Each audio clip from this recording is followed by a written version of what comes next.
Hey there, and welcome to Real Investment News. I'm Mike O'Neill. It has been a wild day in the markets. Across the board, everything was up 1 to 1.5%. This morning, we thought the markets were going to be just kind of staying flat, but then that jobs report came out and investors got excited. So let's look again at the numbers. First, in February, the U.S. added 313,000 new jobs. That's way above the 205,000 that was expected. Also, the numbers for December and January were revised upward. 15,000 increase in December, 39,000 job increase in January.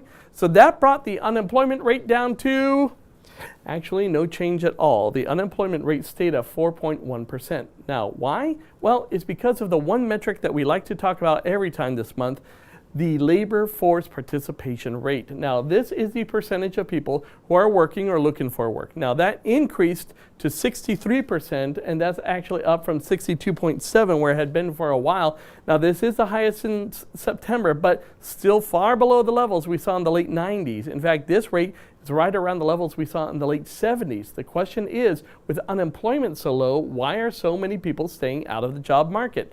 Maybe it's because of wages.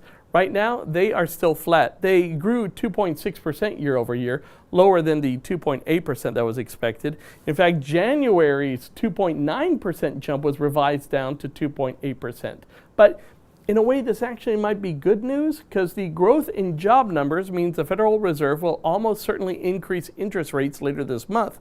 Now, they're expected to do that 3 times this year. There is talk they may do it 4 times, but with sluggish wage growth, that may not happen. And of course, whenever we talk about wage growth, we have to bring this back out. It's one of my favorite charts that Lance has put together.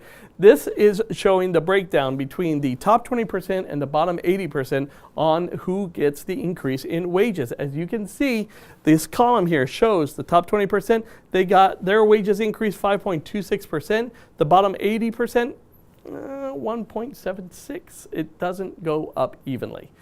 That's it for now. Thank you so very much for watching. Please remember to follow us on Facebook and Twitter. Subscribe to our YouTube page where we have new reports coming out every day.